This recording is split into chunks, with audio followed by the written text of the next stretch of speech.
감사합니다. 원래 글로벌 인재 포럼이라 해서 영어로 진행을 해야 될지 우리말로 진행해야 할지가 조금 근데 우리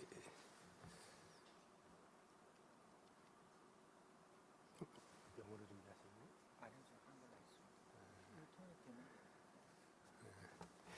그러면 지금 동시 통역도 있고 그러니까요.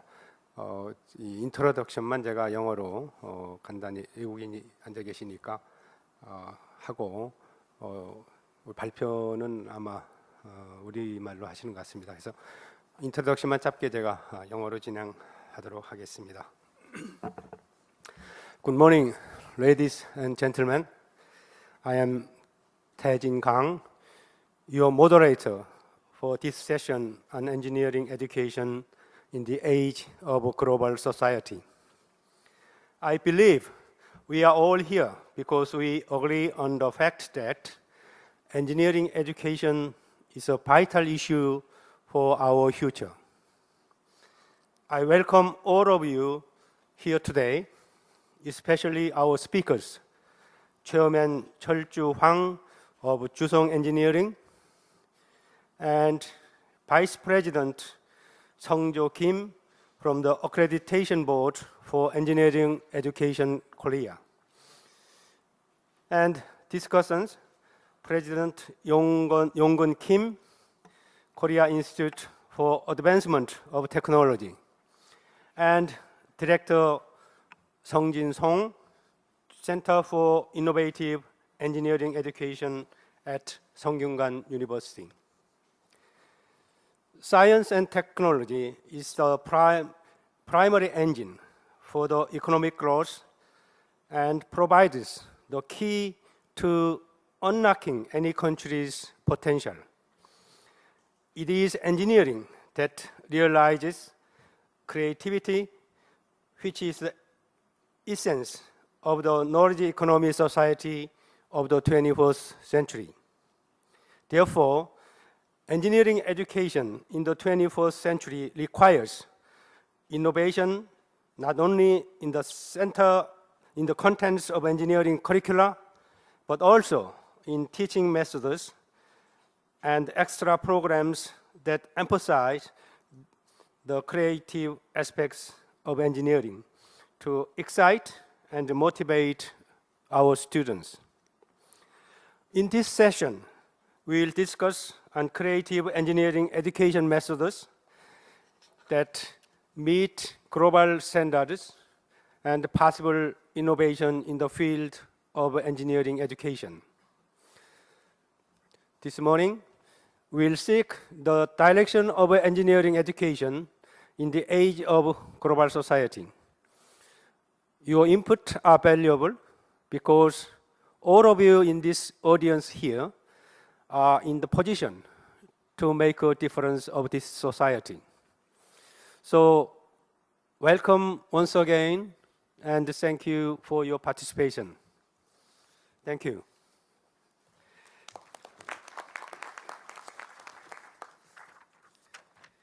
The first speaker of this session will be Cheolju Hwang.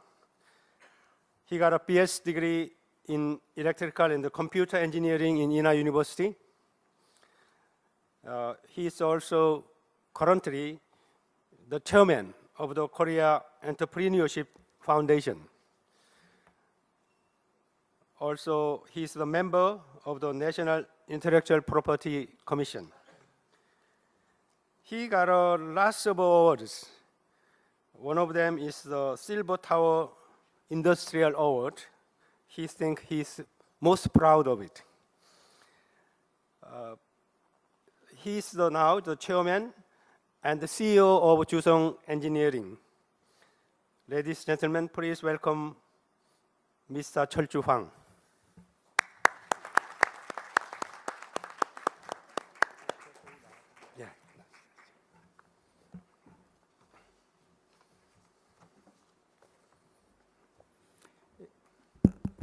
예, 안녕하십니까. 주성 엔지니어링 대표 황철주입니다. 사람을 훌륭한 사람으로 만드는 것은 그 대한민국에서 가장 훌륭한 일 중에 하나가 아닌가 생각합니다. 근데 저는 이렇게 그 훌륭한 그 학자도 아니고 이런 훌륭한 사람을 만드는 사람은 아니고 기업가인데 이런 말씀을 드리게 돼서 좀 송구스럽기도 한데 그동안 제가 창업을 하고 성장하면서 보고 느끼고 생각한 거에 대해서 여러분들께 말씀을 드리도록 하겠습니다. 사실 그 글로벌 포럼은 글로벌 인재로 사람을 만든다는 것은 대한민국이 5만 불 산업 선진국으로 성장을 하고 행복한 대한민국을 만드는 일이기 때문에 중요하지 않나 이렇게 생각을 하고요. 그래서 제가 어떻게 하면은 우리 대한민국이 산업 선진국 5만 불로 성장을 하고 행복한 대한민국이 될 수 있을 건가에 대해서 생각한 것에 대해서 말씀을 드리도록 하겠습니다.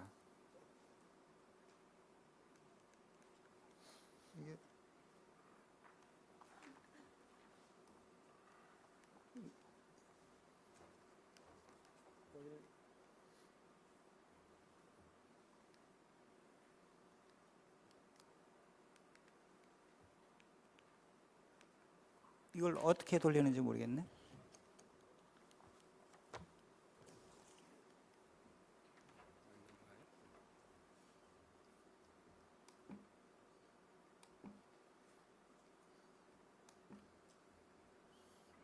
여기 이렇게.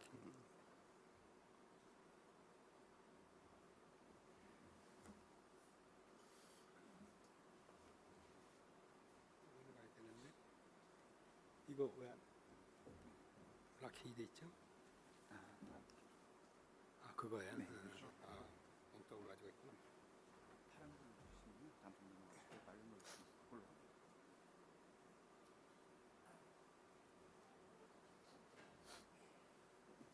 네, 제가 다시 띄워드리겠습니다.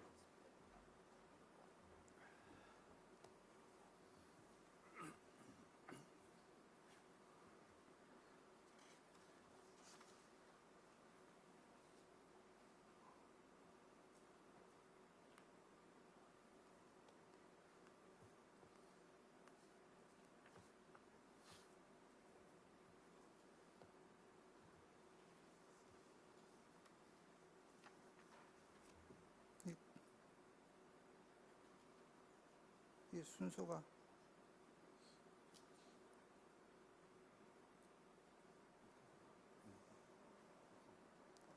이게 다 아닌데?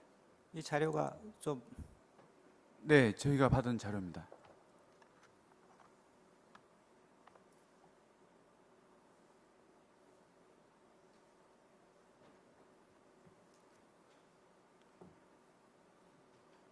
이게 준비된 자료하고 좀 틀려서 그럼 제가 그냥 그 말씀드리도록 하겠습니다.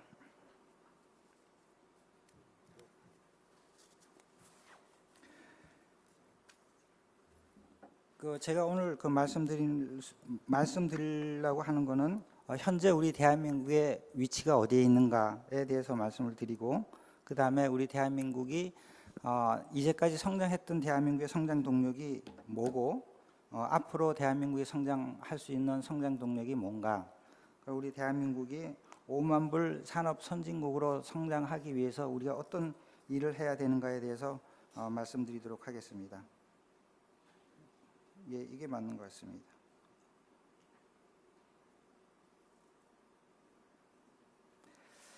현재 그 우리나라는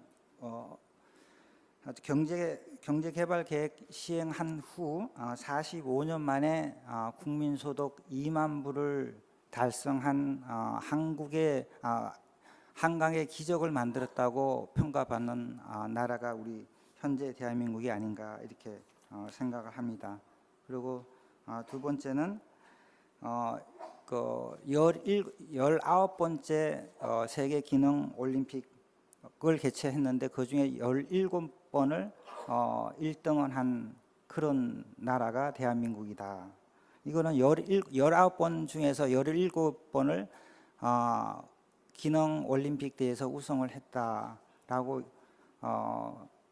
이 결과는 세계 누구도 깰 수 없는 정말 놀라운 결과가 아닌가 이렇게 생각을 하는데, 이런 우리 대한민국이 명품을 얼마나 만들었는가는 좀 생각해 보아야 될 때가 아닌가 이렇게 생각을 하고요.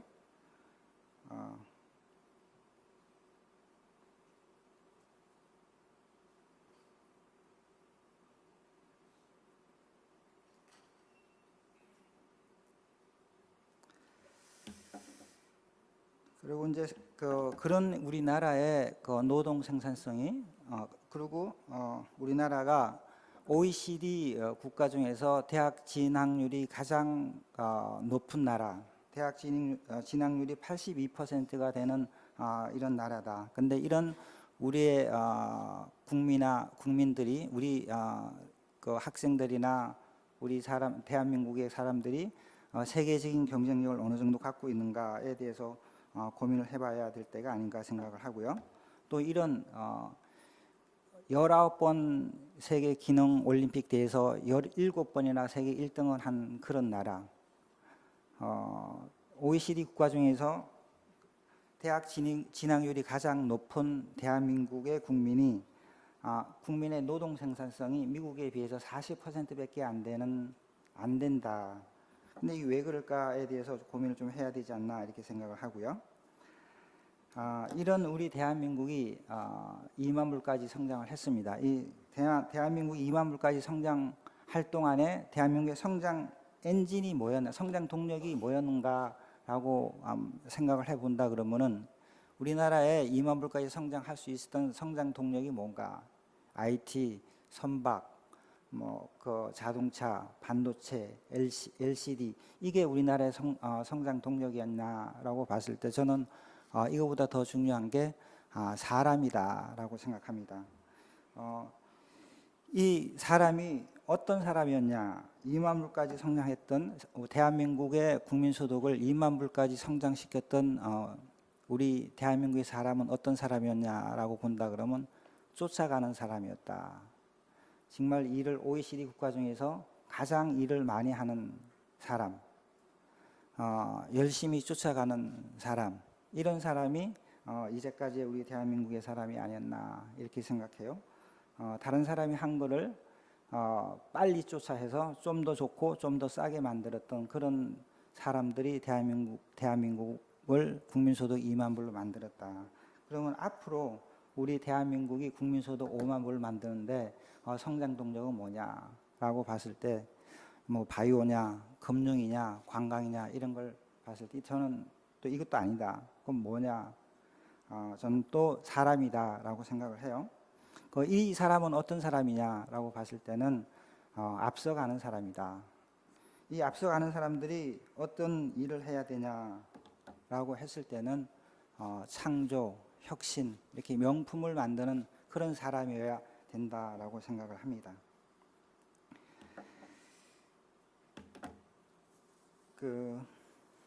그리고 이제 이런 사람들이 어떻게 대한민국을 만들어 갈 거냐, 대한민국의 국민소득 5만 불 산업선진국을 어떻게 만들어 갈 거냐에 대해서 제 나름대로 고민을 해봤는데, 어떤 사람이냐, 이제 우리나라가 미국 근로자의 노동 생산성에 비해서 40%밖에 안 됩니다. 우리가 100%로 끌어올린다 그러면 40%에서 2만 불을 만들었는데 100% 끌어올린다 그러면 5만 불을 될 수 있을 거다라고 생각해요. 근데 이게 가장 중요한 키 중에 하나가 아닌가 이렇게 생각하는데, 그럼 어떻게 이 노동 생산성 40%를 100%로 끌어올리냐?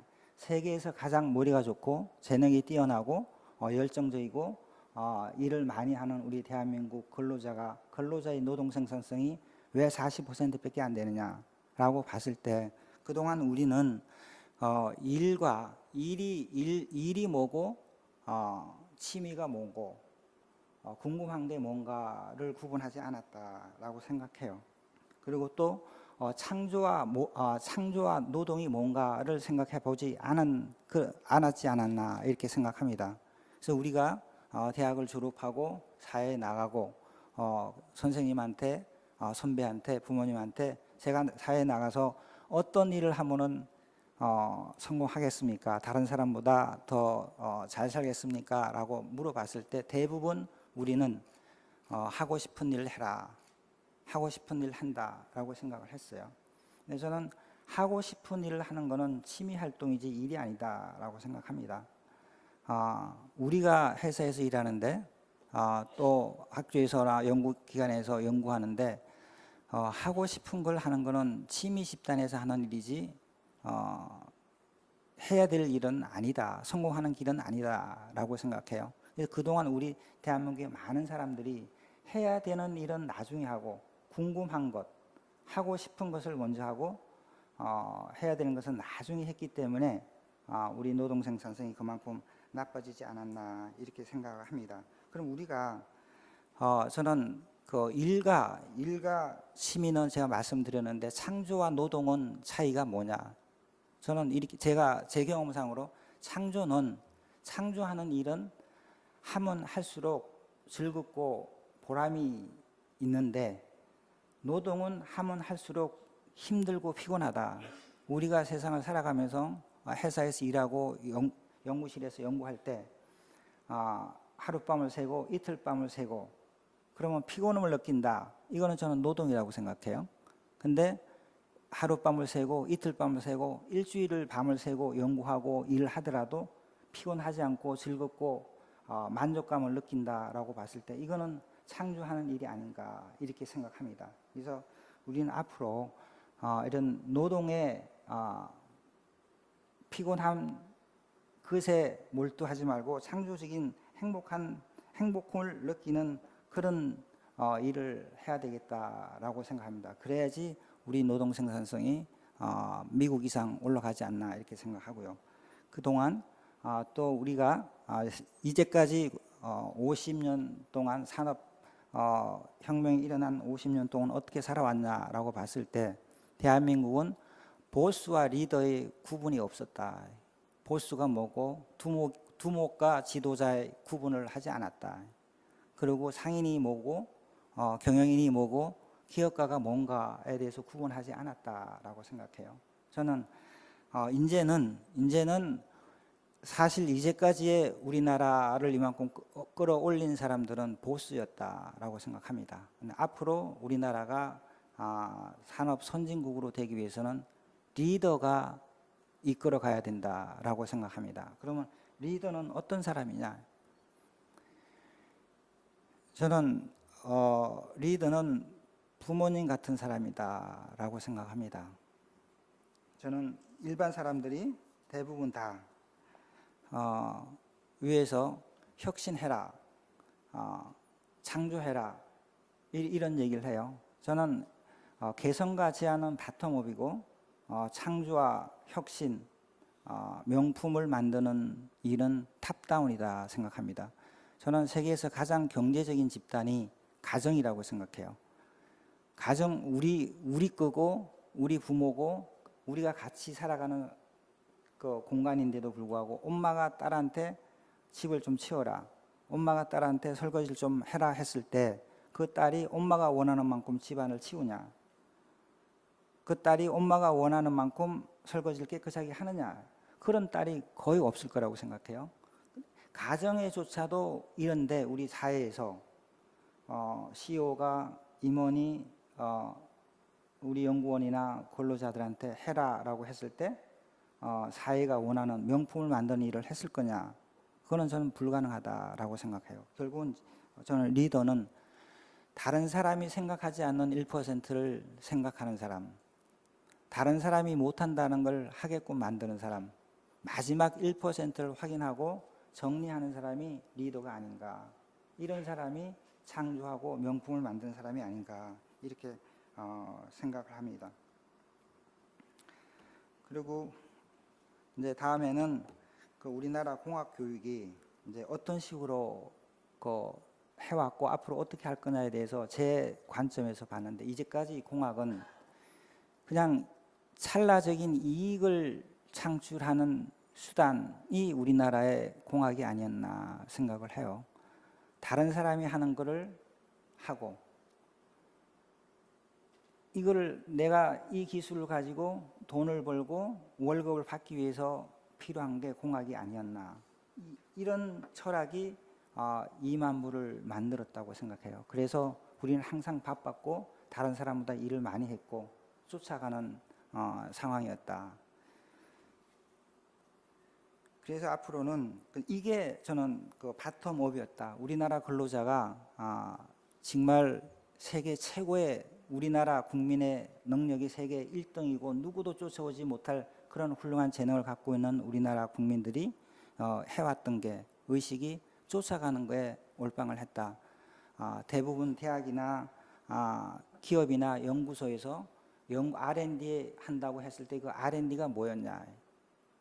저는 R&D는 없는 거를 만들고 다른 사람이 생각하지 않는 거를 생각해서 그걸 현실화시키는 게 R&D인데, 이제까지 대부분 많은 사람들이 생각했던 R&D는 다른 사람이 했던 걸 나도 빨리 하고 그 사람보다 조금 더 좋고 조금 더 싸게 만드는 게 R&D라고 생각을 해오지 않았나라고 생각해요. 이제까지 이제 앞으로 우리 공학은 기술은, 지식은 어떤 식으로 가야 되나라고 생각했을 때 저는 이런 비유를 하고 싶습니다. 세계에서 가장 그림을 잘 그리는 사람이 있다. 이 화가는 다른 사람 명화를 뺏겨서 시장에 판다라고 했을 때 세계에서 가장 훌륭한 재능을 갖고 있는 화가가 그린 이 그림이 시장에 나가서 팔았을 때 얼마의 가치가 있을 거냐. 몇만 원의 가치밖에 없을 거다. 하지만 이 사람보다 재능이 좀 떨어지지만 자기의 철학이 당기고 사상이 있고 혼을 심어서 그림을 그린다고, 그림을 그리고 그 그림을 세상에 팔았을 때 그 가치는 무한하다. 이제까지 우리 대한민국은 어떤 식으로 일을 해왔냐.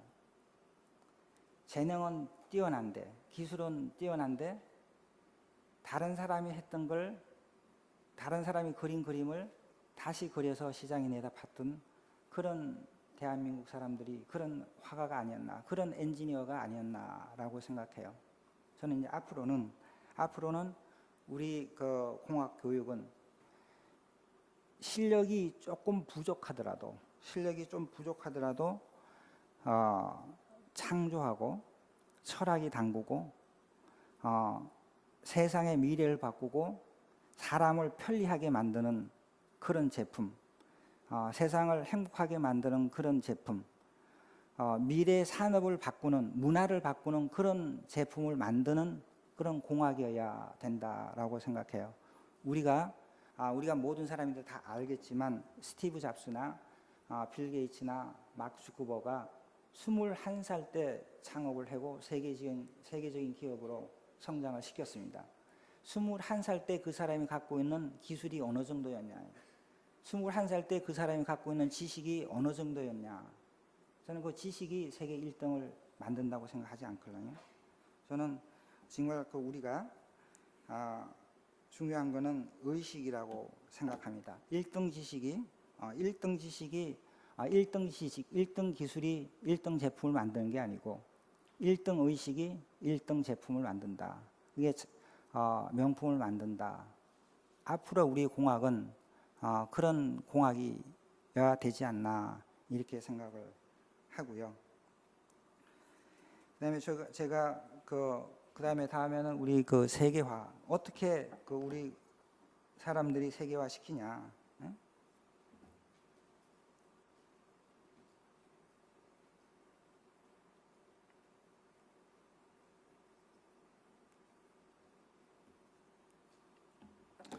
저는 그 해외 나가면은 대학을 가능하면 많이 돕니다.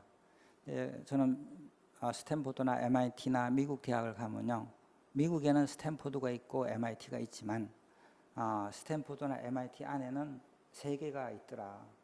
근데 우리나라 대학의 서울대나 카이스트는 굉장히 훌륭한 대학이지만 그 대학 안에는 나와 대한민국밖에 없더라. 이게 우리나라의 실정이다. 서울대나 카이스트에 있는 교수님들이 세계에서 스탠포드나 MIT만큼 훌륭하지 않느냐. 저는 더 훌륭하다고 생각하거든요. 더 연구도 많이 하시고 지식 청년이나 모두가 다 훌륭하다. 거기 있는 우리 대한민국의 학생이 서울대 학생이나 카이스트 학생들이 MIT나 스탠포드 학생들보다 능력이 떨어지느냐. 저는 그렇다고 생각하지 않습니다. 근데 거기에는 우리 대한민국 하나가 정말 생각하지 않는 하나가 없다. 세계가 없다. 그 세계가 뭐냐? 전 사람이라고 생각합니다. 스탠포드 내에는 세계의 모든 인종들이 다 나와 있어요. 그 나라에서 어느 정도 똑똑하다고 생각하는 사람들은 한국, 일본, 미국, 유럽, 중국, 인도, 아프리카, 남미 이런 모든 사람들이 거기서 같이 생활합니다. 같이 생활하면서 자기도 모르게 세계의식을 세계화가 가져진다. 그리고 그 사람들하고 같이 공부하면서 가졌던 인맥이 나와서 비즈니스나 다른 걸 할 때 채널이 된다. 세계 시장으로 나가는데 툴이 돼서 커넥션이 돼서 세계화가 되는데 쉽게 되는데 우리나라 대학은 거기서 정말 훌륭한 연구를 하고 훌륭한 교수님 밑에서 훌륭한 지식을 습득했다 하더라도 세계 시장으로 나가려고 하는 그런 의식이 없다라고 생각해요. 대한민국의 국민은 5천만이고 세계 인구는 70억 명인데 대한민국의 시장은 0.8%밖에 안 된다.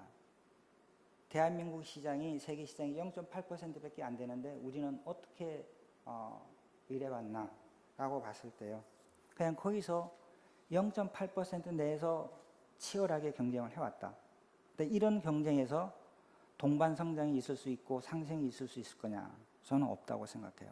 창조나 혁신을 바탕으로 성장하는 기업이나 사회에서는 배려가 동반 성장이나 상생이 존재하지만 다른 사람이 하는 걸 쫓아가고 다른 사람이 돈 버니까 나도 한다. 다른 사람이 성공했으니까 나도 한다라고 생각했을 때는 상생이나 동반 성장이 없다라고 생각하고요.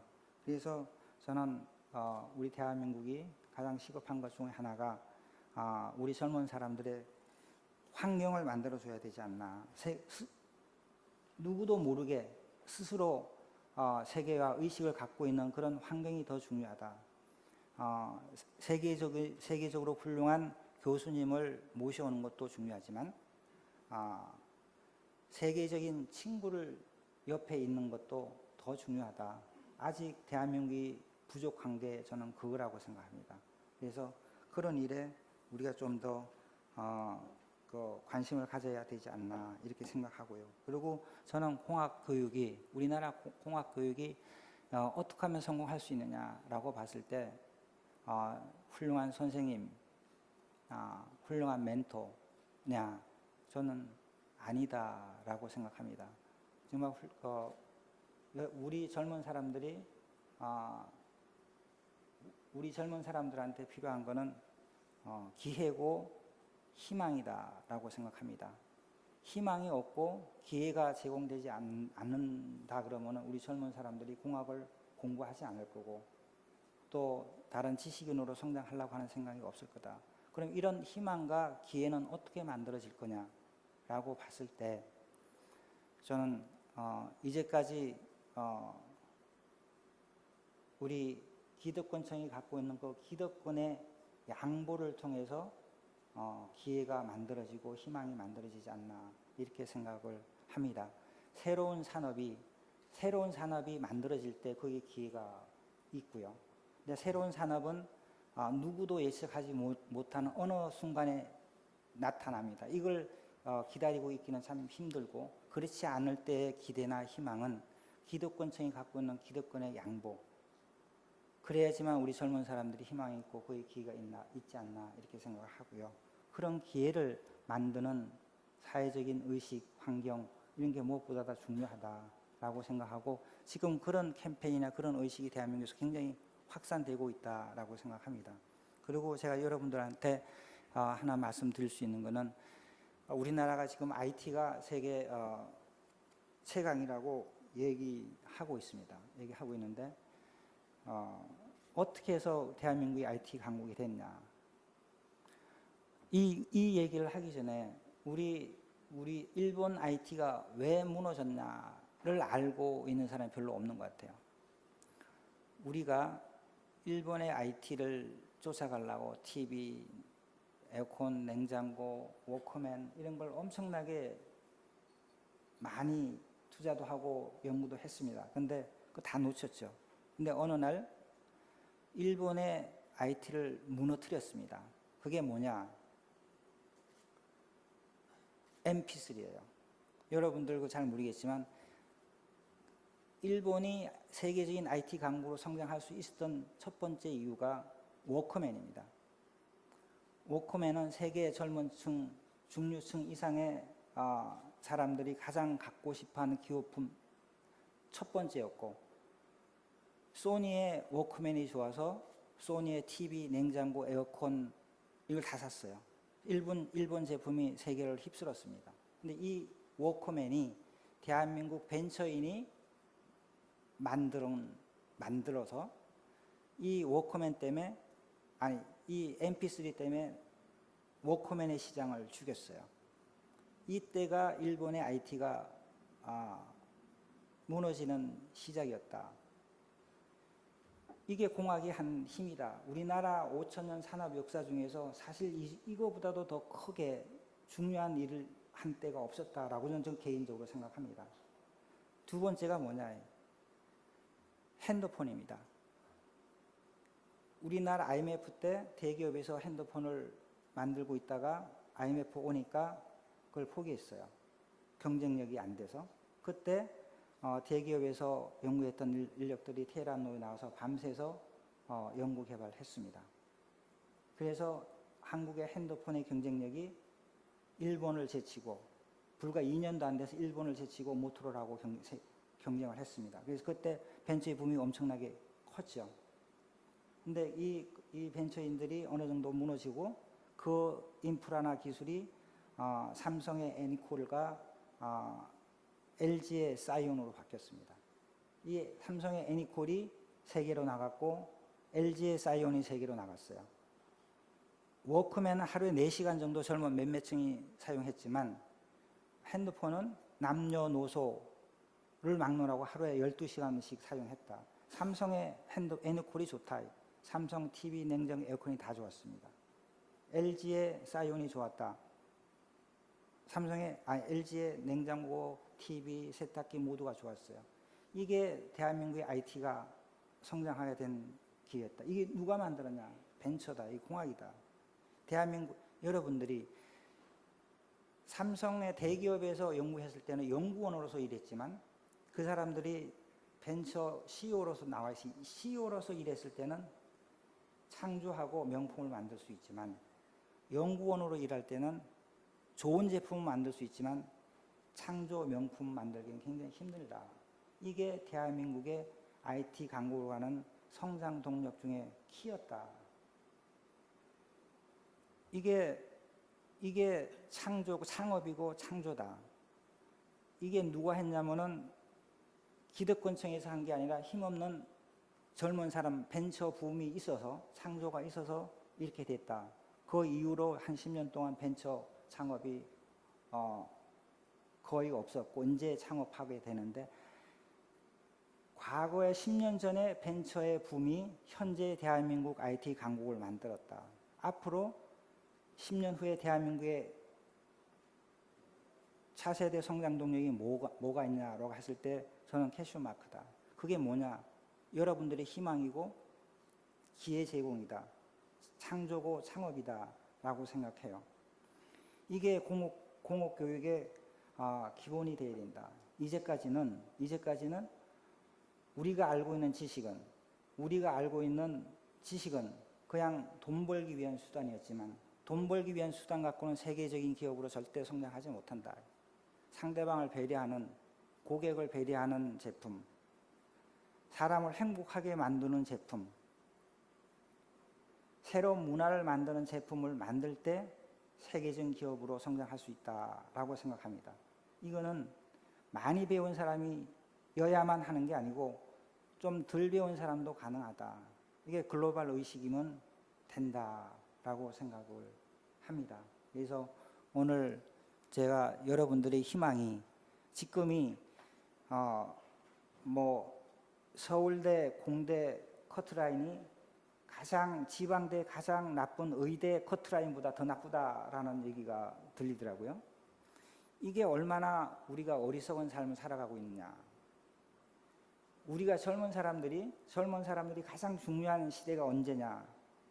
대학을 들어가고 난 20년, 30년 후다. 30년 후에 세상이 어떻게 바뀔 거냐. 그때를 준비하는 사람은 성공한다. 지금 당장 내가 세계 1등을 하려고 그러면 엄청나게 힘들지만 5년 후에 내가 1등을 하겠다. 5년 후에 세계 1등 하겠다 그러면 굉장히 쉽게 누구나 할 수 있다. 그거는 지금의 지식이 아니다. 저는 이렇게 생각합니다. 지식은요, 공유물이지 성공의 킵팩터가 아니다. 지식은 과거 거를 갖고 오는 거고 다른 사람이 아는 걸 내가 아는 거다. 대부분의 지식은 그렇다. 훌륭한 지식을 갖고 있는다 해서 성공하는 건 아니다. 이 지식을 얼마만큼 잘 활용하느냐, 융합하고 협력하느냐가 어떤 새로운 이 지식을, 이 기술을 가지고 어떤 문화를 만드느냐가 성공한다라고 생각해요. 이건 지식은, 그래서 공학은 공학 혼자로서만 존재하면은 의미가 없다. 인문학과 같이 존재하고 사람을 편안하게 해주고 새로운 문화를 만들 때 공학에 진정한 가치가 있지 않나. 그런 사람이 스티브 잡스 같은 사람이 된다라고 생각합니다. 저는 스티브 잡스는 어떤 사람이냐? 다른 사람이 생각하는 1%를 생각하고 다른 사람이 하지 않는 1%를 하고 마지막 1%를 정리하고 개선했던 사람이 스티브 잡스다. 우리나라 CEO들은 어떠냐? 리더들은 어떠냐? 해라. 네가 해라. 좋은 제품, 훌륭한 제품 만들어라. 이렇게 해왔거든요. 이건 절대 창조적인 제품이 못 나온다. 혁신적인 제품이 못 나온다. 이런 사람이 보스였습니다. 스티브 잡스 같은 사람은 리더입니다. 우리가 필요한 것은 리더고요. 리더는 훌륭한 지식인이 리더가 아니다. 부모님 같으신 분이 리더다. 부모님이, 저는 이렇게 생각합니다. 가정이나 회사는, 나라는 큰 가정이고 기업은 조그만 가정이다. CEO는 조그만 가정의 부모고 나라는 큰 가정의 부모다. 부모님 같은 리더가 되면 그 가정은, 그 기업은 훌륭하게 성장할 거고 그 나라는 훌륭한 경쟁력을 갖출 거다. 이렇게 생각을 합니다. 그래서 결국은 공학에 우리 공학인들이 성공하고 많은 사람들이 공학에 다시 저는 공학에 성공의 지름길이 있다라고 생각해요. 근데 힘든 것도 있다. 힘들지 않고 성공하는 사람은 아무도 없다라고 생각해요. 그래서 공학은 공학 혼자로서의 의미는 없어졌다. 이제 공학은 인문학과에 만나서 행복한 사회를 만드는, 행복을 창출할 수 있는 물건을 만드는 게 공학의 가치다. 이런 공학을 하는 사람이 돼야 되지 않나라고 생각하고 우리 기득권 성들은 우리 젊은 사람들한테 기득권을 양보해주는 기득권의 양보를 통해서 희망과 기회를 제공해야지 우리 젊은 사람들의 공학도 그렇게 희망이 있지 않나, 미래가 있지 않고 성공이 있다. 그래서 대한민국이 5만 불 산업 선진국으로 행복한 나라가 되지 않을까 이렇게 생각을 합니다. 그래서 제가 짧게, 제가 시간이 1시간 반이었나요? 교수님. 전체가 1시간 반. 그럼 이제 끝내게 되니까. 제가 머리 든 게 이 정도밖에 안 돼서 이게 전부였습니다. 이상 제 말씀을 마치도록 하겠습니다. 네, 감사합니다. 저희가 이 세션에 두 분이 발표하기로 돼 있어서 두 분 발표를 듣고 또 토론을 한 다음에 우리 프로로부터 의견과 또 질문을 나누도록 하겠습니다. 저희 이 세션의 두 번째 스피커는 중앙대학교의 김성조 교수님이십니다. 현재 한국공학인증원의 부원장으로 계시고 또 중앙대학교에서 컴퓨터 사이언스 앤 엔지니어링의 교수이십니다. 또 중앙대학교 공과대학에 학장을 하셨고 우리 공학교육의 세계화, 글로벌화, 또 공학교육의 표준화를 위해서 많은 일을 하고 계십니다. 그러면 두 번째 스피커인 김성조 교수님을 모시겠습니다. 박수로 환영해 주시기 바랍니다.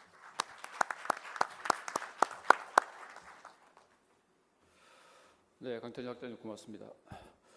방금 소개받은 그 한국공학교인증원 수석부원장을 맡고 있는 중앙대학교 컴퓨터학부의 김성조입니다. 저희 나라가 그 이제 스위스 IMD의 그 평가를 많이 인용을 하는데요. 저희 나라가 이제 그 교육 분야 평가에서는 그 작년에 계속 30등 중반에 머무르고 있다가 작년에 드디어 6단계를 점프해 가지고 29등을 했습니다. 이게 이제 전체 평가한 나라는 57개국이고요. 그래서 딱 중간입니다, 저희 나라가. 그래서 상당히 이제 그 전에 비해서는 많이 좋아졌는데 또 아시아에서 보면 싱가포르라든가 타이완, 홍콩이 저희 앞에 있고요. 저희 나라 뒤에는 일본, 중국, 태국이 있습니다. 그래서 아시아에서도 4등 현재 7나라 중에 4등 딱 중간인데. 그래도 이제 작년에 이제 저희 나라가 수준이 좋았던 거는 기업인들을 대상으로 교육이 경제 발전에 얼마만큼이나 영향을 기여를 했냐 그런 정성의 평가에서 상당히 상승을 했습니다. 그런데 우리나라 대학의 경쟁력을 평가한 항목 보면 여전히 심각한 문제가 있다는 걸 저희가 알 수가 있었습니다. 특히 대학 교육의 사회 요구 부합도, 그다음에 자격을 갖춘 엔지니어 공급 수준, 이런 측면에서는 2010년에 46위에서 2011년에는 이제 39위로 7단계를 점프했지만 여전히 전체 평가 대상 나라 57개국에서 하위권에 머무르고 있는 것 같습니다. 저희 한국공학교육인증원은 이러한 이 문제 해결을 위해서 1999년에 설립된 기구로서 설립 목적은 이제 크게 세 가지로 정리해 보면 인증받은 프로그램 졸업생이 공학 실무를 담당할 준비가 되어 있음을 보장을 하고요. 공학 교육의 어떤 이 새롭고 창의적인 접근 방법을 도입을 적극 고취하고 우리나라 공과대학 교육 프로그램의 인증을 통해서 공학 교육의 발전을 촉진하자는 데 있습니다. 현재 공인원은 2011년 3월 현재 89개 대학 613개 프로그램에 인증을 했고요. 내년에는 이제 66개 대학 423개 프로그램을 평가할 준비로 이제 준비를 하고 있습니다. 공학교육 인증은 무엇보다도 무엇을 배웠느냐가 중요한 것이 아니고 학생이 무엇을 할 수 있느냐에 굉장히 중점을 두고 있는 그런 제도입니다. 그래서 수요자, 즉 가장 중요한 수요자는 이제 산업체겠죠. 그 다음에 실제로 공과대학을 들어간 학생들, 이런 수요자들의 요구를 만족하는 소위 demand driven education을 굉장히 강조를 하고 있습니다. 그 다음에는 이제 교육 품질의 보장과 교육의 지속적인 향상을 위하고 또 졸업생들의 품질을 보장하기 위한 졸업생들이 갖춰야 할 역량으로서 아웃컴스를 정의하고 그런 아웃컴스에 기반한 교육을 하도록 요구를 하고 있습니다. 또한 설계, 실험 실습을 중요시하고 인턴십이라든가 캡스톤 설계 등 이 산업체와의 연계 교육, 그리고 또 무엇보다도 공과대학 졸업생들이 인문학을 전공한 사람들에 비해서 부족하다고 보통 여겨지는 소위 소프트 스킬, 팀워크라든가 의사소통 등 커뮤니케이션 스킬이라든가 그다음 리더십 문제, 그리고 또 그 테크니컬 라이팅 능력과 같은 그 뿐만 아니라 그 엔지니어로서의 윤리 의식을 강조하는 교육을 통해서 교육의 품질과 지속적인 개선, 소위 우리가 말하는 소위 컨티뉴어스 퀄리티 임프루먼트를 통해서 티칭 스킬과 교육의 혁신을 요구를 하고 있습니다. 이를 위해서 각 교육기관은 교육기관의 특화된 교육 목표를 설정을 하고 우리가 소위 프로그램 에듀케이셔널 오브젝티브스라고 하고요. 이걸 통해서 학생들이 달성해야 될 소위 프로그램 아웃컴스를 정의한 다음에 그들의 성취 수준을 측정하기 위해서 소위 우리가 퍼포먼스 크라이테리아를 통해서 이를 설정하고 이 평가를 통해서 학생들의 그 학성과 달성 여부를 반드시 점검하도록 요구를 하고 있습니다. 그래서 이런 인증받은 교육 프로그램의 졸업생은 일정 수준의 역량을 갖추었음을 보장하고요. 소위 퀄리티를 그 컨트롤을 통해서 역량을 보장하고 또한 이런 교육 과정을 통해서 학생들의 수준이 끊임없이 향상될 수 있도록 지속적으로 교육 품질을 향상시킬 의무가 있습니다. 즉, 이 퀄리티 컨트롤과 CQI는 공학 인증 평가의 궁극적인 목표라고 할 수가 있겠습니다. 이러한 평가를 위한 인증 기준이라든가 인증 절차 그리고 규정 등은 소위 그 글로벌 스탠다드를 따라야 하는데 세계적으로 워싱턴 어코드와는 그 엔지니어링 분야에서 이러한 목적의 달성을 위해 1989년에 설립된 국제 협약으로서 우리나라, 일본, 영국, 미국 등을 포함한 14나라가 회원국으로 가입되어 있습니다. IT 분야의 프로그램 인증을 위한 국제 협약인 서울 어코드는 현재 저희 나라를 포함해서 8개 나라 회원국으로 구성되어 있으며 2008년에 저희 나라 주도로 설립되었습니다. 이 두 어코드의 목적은 각 나라 4년제 대학 졸업생들에 대한 상호 인정이며 또 궁극적인 목적으로는 4년제 대학을 졸업한 엔지니어들이 국제 간에 활동할 수 있도록 모빌리티를 보장해 주는 데 있습니다. 이러한 공학교 인증제를 통해서 우리는 중소기업부터 대기업에 걸쳐 요구하는 다양한 역량을 갖춘 엔지니어를 양성함으로써 현재 사회적으로 심각한 문제로 대두되고 있는 공대 졸업생의 스킬 미스매치 문제를 해결할 수 있다고 생각하고 있고요. 또한 수학, 과학, 컴퓨터 등의 기초 역량을 갖춘 엔지니어 육성, 또 이러한 기초 역량을 바탕으로 산업계에서 요구하고 있는 실무 역량을 갖춘 인재 양성 체제를 구축할 수 있는 토대를 마련한 것은 이런 어코드에서 요구하는 글로벌 스탠다드를 만족하는 교육 체계를 구축한 결과라고 할 수 있습니다. 이러한 글로벌 스탠다드에 대해서는 인증 프로그램의 졸업생이 졸업할 당시에 12가지 역량을 갖추고 있음을 보장하도록 요구하고 있는데 이 역량은 전공에 관련된 하드 스킬 5가지 그리고 엔지니어로서의 갖춰야 할 기본 자질인 7가지 소프트 스킬로 구성되어 있으며 이 자세한 내용은 여러분이 보시는 바와 같습니다. 이 부분이 이제 1부터 5까지가 소위 그 하드 스킬이고요. 6번부터 12번까지가 소위 엔지니어가 갖춰야 될 그 소프트웨어 스킬 역량에 관한 내용이 되겠습니다.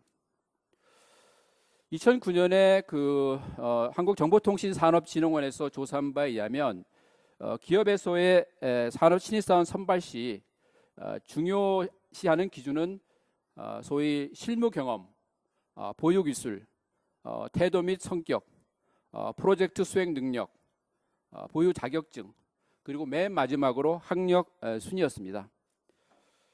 이 중에서도 각 대학 교육에서 가장 많은 개선이 필요한 부분으로 지적된 사항이 바로 실무 경험이었습니다.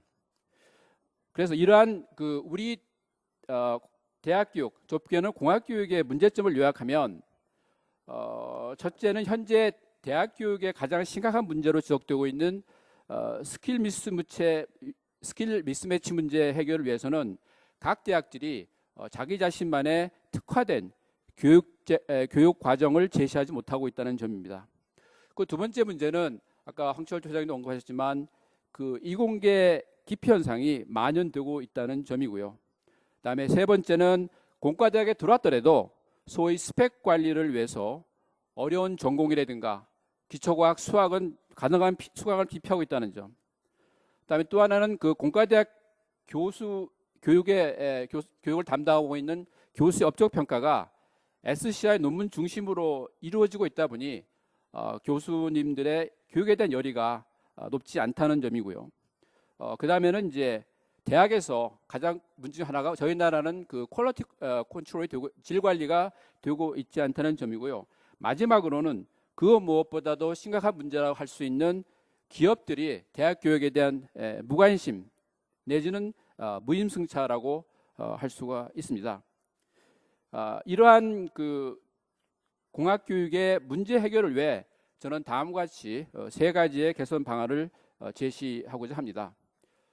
첫 번째는 그 실무형 인재 양성을 위해서 산학 간의 동반자 관계 구축이 시급하다고 생각합니다. 두 번째는 대학에서도 산업체의 수요를 고려한 교육 커리큘럼의 수립이 필요하고요.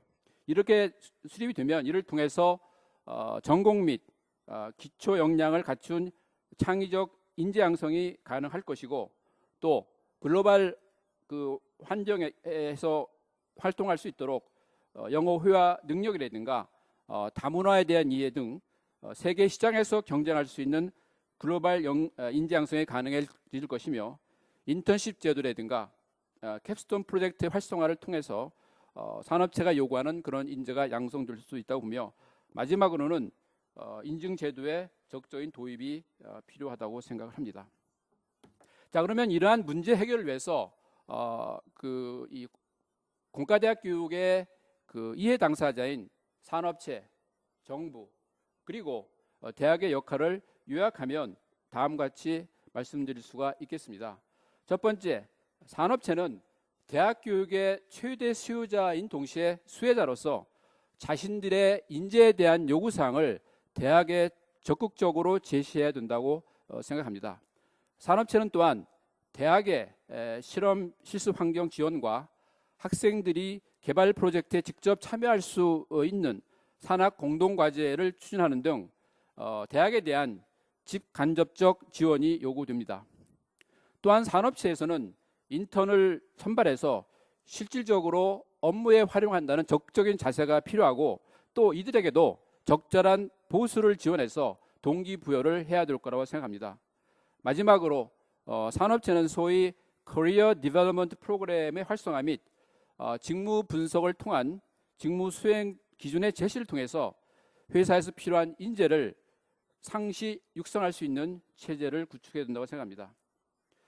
그 다음으로 정부는 공학교육의 정상을 위해서는 무엇보다도 연구업적 위주의 대학 평가를 지향해야 하며 또한 공학 관련 자격증 제도를 신속히 개선을 통해서 엔지니어의 역량을 객관적으로 검증할 수 있는 제도를 수립함으로써 그 엔지니어의 체계적 성장과 비전을 제시하고 공학교육 인증제도와 자격증 제도와 연계를 통해서 이공계 기피 현상이 만연되고 있는 요즘 엔지니어의 그 권익 보호와 어떤 커리어의 개척을 위해서 노력해야 한다고 생각합니다.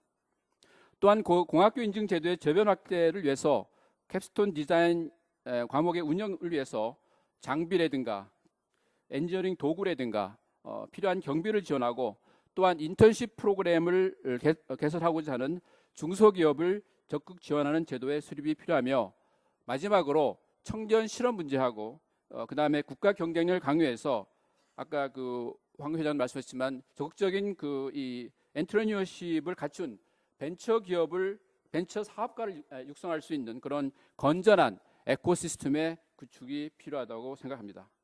마지막으로 대학도 내실 있는 엔지니어 양성을 위해서 현재 열악한 실습 설계 교육의 내실을 위한 교육 환경의 고도화에 많은 투자가 요구되고 교육의 질 향상을 위해서 특히 공과대학에서는 티칭 어시스턴트 제도 확립 및 교육 업적 평가 제도의 개선이 요구됩니다. 또한 미국의 그 프랭클린 W 올린 공대와 같은 혁신적이며 창의적인 교육과정 수립에 대학은 보다 많은 노력을 기울여야 된다고 생각하고요. 이외에도 학생들에게 현장 실무 능력 개발을 위해서 그 산업체에 경험이 있으신 분들을 그 강의 전담 교수로 충원하는 것도 필요하며 다양한 융합 분야 학문 개설에도 더욱 적극적으로 나서야 될 거라고 생각합니다. 결론적으로 글로벌 시대에 걸맞는 엔진 양성을 위해서는 첫 번째, 인증 제도의 적극적인 도입을 통해 글로벌 스탠다드를 만족하는 교육 시스템의 수립이 요구됩니다. 이를 위해서는 이론 교육을 줄이고 설계 교육을 보다 강화함으로써 실무 처리 능력 및 전문성과 적응력을 갖춘 엔지니어의 배출이 필요하고요.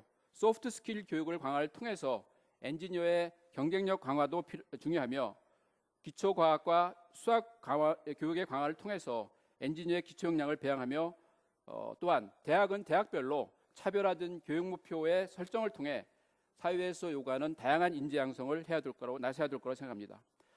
그리고 두 번째로는 현장 적응형 인재 양성을 위한 산학 간 파트너십 수립이 필수적으로 요구됩니다. 이러한 파트너십 수립을 통해서 캐스톤 프로젝트라든가 인턴십 지원의 확대를 하고 또 산업체에서는 공학교육의 이해 당사자로서 공과대학 커리큘럼에 적극적으로 컨설팅을 제공하고 대학에 대해서는 직간접적의 지원을 통해 국가 경쟁력 강화를 위해서 산업체와 대학이 힘을 적극적으로 합쳐할 거로 저는 생각하고 있습니다. 예, 이상으로 제 발표를 마치도록 하겠습니다. 경청해 주셔서 감사합니다. 네, 감사합니다. 아주 두 분께서 현재 우리가 가지고 있는 교육의 문제점 또 기업체에서 봤을 때 우리 미래 인재상에 대해서 아주 좋은 말씀을 해주셨습니다. 계속해서 저희 토론자이신 김용근 원장님의 토론을 듣도록 하겠습니다. 김용근 원장님은 서울대학교 경제학부를 졸업하시고 지식경제 공무원으로 계속 계셨습니다. 지식경제부의 산업정책 차관부를 마지막으로 해서 공무원 생활을 끝내시고 산업기술진흥원으로 옮기셔서 현재 한국산업기술진흥원의 원장을 맡고 계십니다. 김용근 원장님 부탁드립니다. 네, 반갑습니다. 우리 황철주 회장님은 우리 벤처업계 좀 회장님을 맡고 계시고 LCD 또 디스플레이 또 반도체 쪽으로 전 세계를 상대로 영업을 하고 계십니다. 아주 대표적인 우리 벤처 기업가신데 기업에서 원하는 인재상이 뭔가를 아주 생생하게 잘 보이신 것 같습니다. 이제 글로벌 시대에서는 기능이 아니고 뭐 기능은 기본이죠. 지식 기본이죠. 플러스 창의 융합, 개방형 인재가 필요하다는 말씀을 주셨고 우리 김성접 우리 공학교육인증원 같은 건물에 있습니다. 그래서 또 공학교육에서 뭐가 필요한지를 또 어떻게 변하는지를 잘 설명해 주신 것 같습니다. 이제 전문성은 기본이고 전문성 없으면 안 되겠죠. 거기에 인간성, 인문학이 결합된 인재가 될 때 한국에서가 아니라 세계에서 최고가 된다는 그런 말씀인 것 같습니다. 스티브 잡스가 10월 5일 날 세상을 떠났는데 뉴욕타임즈에 이렇게 분석되어 있었습니다. 여러 가지 아트를 그렸는데 이렇게 요약된 게 재밌었습니다. 스티브 잡스는 테크니션입니다. 그러나 결코 소프트웨어 프로그래머도 아니었고 일렉트로닉 엔지니어도 아니었습니다. 전문성이 없었죠. 그러나 그는 이노베이터였다. 혁신가였습니다. 세계적으로 변화를 시킬 사람은 혁신가가 필요한 거죠. 전문 지식이에. 애플은 공장이 없습니다. 공장은 중국에 세우면 되거든요. 벌써 2만 불 시대의 패러다임과 아까 우리 황철주 회장님 말씀 5만 불 시대 패러다임은 부가치 창출 구조가 달라지는 거죠. 글로벌 시대의 인재는 뭐냐? 이런 퀘스천을 우리가 해야 되는 2만 불 시대에서 계속 몇 년간 정체해 있는데 그런 퀘스천을 가지고 이제 생산 구조도 바뀌고 잡도 바뀌고 앞으로 10년 후에 우리 잡 다 바뀔 겁니다. 제가 최근에 감성 공학하면서 들어보니까 스멜 엑스퍼트, 냄새 전문가 돈 벌어요. 소리 전문가, 사이코 아쿠스틱 엑스퍼트가 돈을 버는 시대가 됐어요. 이제 융합적이고 자기 갖고 있는 현재의 잡이 아니라 글로벌 시대에서 잡은 인간을 뭘 연구하느냐가 가르치는 거예요. 공학과 인간의 결합된 잡 찾아야 돈벌이가 되는 시대가 됐다는 거예요. 그런 인재가 나와서 우리 산업을 그렇게 바꿔줄 때 우리 대한민국도 같이 크는 거예요. 그래서 우리 송성진 교수님이 하시는 공학교 혁신센터에서 그런 인재 양성을 위해서 여러 가지 대학이 변하고 있습니다. 이런 큰 구조 속에서 과연 어떻게 전문성도 갖추고 또 인문학적 소양도 갖추는가 하는 게 대학교의 과제고 그렇게 해서 우리 두 분께서 몸부림치며 열심히 하고 있다는 것 저도 잘 알고 있습니다.